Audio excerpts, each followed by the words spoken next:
എല്ലാ മകരക്കൂറുകാർക്കും 1202 വർഷഫലത്തിലേക്ക് സ്വാഗതം. വിദ്യാർത്ഥികളുടെ പഠനം, ജോലി, ബിസിനസ്, സാമ്പത്തിക വിഷയങ്ങൾ, വസ്തു, ഭൂമി മുതലായ വിഷയങ്ങൾ, കുടുംബം, പ്രണയം, വിവാഹം, ആരോഗ്യം, പൊതുവായ ഗുണദോഷങ്ങൾ, പരിഹാരങ്ങൾ. ഈ രീതിയിലാണ് ഈ വീഡിയോയിൽ കാര്യങ്ങൾ അവതരിപ്പിച്ചിരിക്കുന്നത്. എല്ലാവരും ചാനൽ സബ്സ്ക്രൈബ് ചെയ്യുക. വിലയേറിയ അഭിപ്രായങ്ങളും നിർദ്ദേശങ്ങളും കമൻറ്റുകളായിട്ട് നൽകുക. മകരക്കൂറുകാർക്ക് വിദ്യാഭ്യാസ വിഷയത്തിൽ പൊതുവെ അനുകൂലമായിട്ടുള്ള വർഷമാണ്. വിദേശവാസം, വിദേശ പഠനം എന്നിവയ്ക്ക് യോഗം ഉണ്ട്.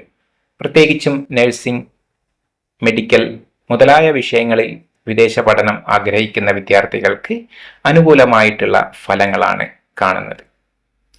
കർമ്മമേഖലയിൽ, അതായത് ജോലിയിൽ വിദേശത്ത് ജോലി ചെയ്യുന്നവർക്ക് തീർച്ചയായിട്ടും ഭാഗ്യം ഉണ്ടാകും.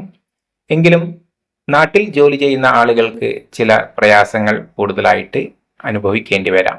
പ്രത്യേകിച്ചും കാർഷിക രംഗത്ത് ഭക്ഷണം, അതുപോലെ വെജിറ്റബിൾസ്, മത്സ്യമാംസങ്ങൾ മുതലായവ കച്ചവടം ചെയ്യുന്ന ജോലികൾ തുടങ്ങിയവ ചെയ്യുന്ന ആളുകൾക്ക് കുറച്ച് പ്രയാസങ്ങൾ നിറഞ്ഞതായിരിക്കും ഈ വർഷം.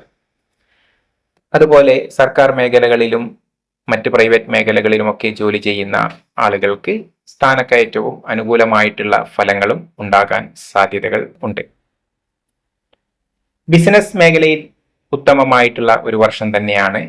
നിങ്ങളുടെ ബിസിനസ്സിനെ വിപുലീകരിക്കുവാനും നല്ല രീതിയിൽ നിരീക്ഷണങ്ങളും അനാലിസിസും നടത്തി വേണ്ട രീതിയിൽ അതിൻ്റെ പ്ലാനിങ് ശരിയായ രീതിയിൽ ചെയ്ത് അതിനനുസരിച്ച് മുന്നോട്ട് നീങ്ങുവാനും വളരെ അനുകൂലമായിട്ടുള്ള വർഷം തന്നെയാണ്. സാമ്പത്തികമായി മകരക്കൂറുകാർക്ക് അല്പം ചില ഉയർച്ച താഴ്ചകൾ ഉണ്ടാകും.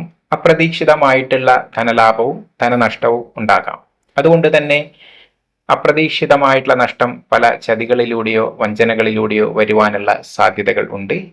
അത്തരം പദ്ധതികൾ നിങ്ങളെ തേടി വരുമ്പോൾ തീർച്ചയായിട്ടും ഒന്ന് ശ്രദ്ധിക്കേണ്ടതാണ്. വസ്തു, ഭൂമി മുതലായ വിഷയങ്ങളിൽ അല്പം പ്രയാസങ്ങൾ ഉണ്ടാകാം. വാങ്ങുവാൻ ചിലപ്പോൾ പറ്റിയെങ്കിലും അത് കടബാധ്യതകൾക്കോ അത് പിന്നീട് ബുദ്ധിമുട്ടാവുന്ന രീതിയിലേക്കോ കാര്യങ്ങൾ വരാം. അതുകൊണ്ട് വസ്തുക്കൾ വാങ്ങുമ്പോൾ അല്ലെങ്കിൽ വീടുകൾ വാങ്ങുമ്പോൾ തീർച്ചയായിട്ടും കടബാധ്യതകൾ വലിയ രീതിയിൽ വരുത്താതെ നോക്കണം.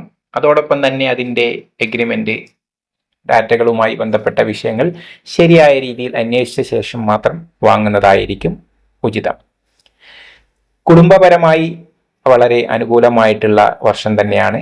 വിവാഹം ആലോചിക്കുന്നവർക്ക് തീർച്ചയായിട്ടും വിവാഹം നടക്കും. സന്താനങ്ങളെ ആഗ്രഹിക്കുന്നവർക്ക് സന്താന ഭാഗ്യവും ഉണ്ടാകും. സന്താനങ്ങളിലൂടെ അഭിവൃദ്ധി, സന്താനങ്ങൾ വിദേശത്ത് ജോലി, അവരിലൂടെ നമ്മുടെ കുടുംബത്തിന് യശസ് ഉണ്ടാകുക മുതലായവ തീർച്ചയായിട്ടും ഉണ്ടാകുന്നതാണ്. ആരോഗ്യപരമായ കാര്യങ്ങളിൽ മകരക്കൂറുകാർ അല്പം ശ്രദ്ധിക്കേണ്ടതാണ്. ചെറിയ ചെറിയ മുറിവുകൾ, വീഴ്ചകൾ മൂലം സാമ്പത്തികമായിട്ട് നമ്മൾക്ക് ചെലവ് വരുന്ന രീതിയിൽ ആശുപത്രി വാസം വേണ്ടി വന്നേക്കാം. അതുപോലെ തന്നെ ജീവിതശൈലിയിൽ ഉറക്കക്കുറവ് കൊണ്ടും അമിതമായിട്ടുള്ള അധ്വാനം കൊണ്ടും ബുദ്ധിമുട്ട് അനുഭവപ്പെടാം. അതുകൊണ്ട് തന്നെ കൃത്യമായ വിശ്രമം, ഉറക്കം നമ്മൾക്ക് ലഭിക്കുന്നുണ്ട് എന്നുള്ളത് ഉറപ്പുവരുത്തുക. അല്ലാത്ത പക്ഷം അത് മാനസികമായ പ്രയാസങ്ങളും ശാരീരികമായ പ്രയാസങ്ങളും ഉണ്ടാക്കിയേക്കാം.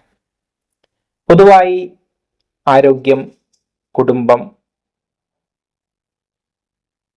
ബിസിനസ്, ജോലി എന്നിവയിൽ ഗുണങ്ങളും പഠനത്തിലും അതുപോലെ തന്നെ സാമ്പത്തിക വിഷയത്തിൽ ചിലപ്പോഴൊക്കെയും പ്രയാസങ്ങളും ഉണ്ടാകാം മകരക്കൂറുകാർക്ക്.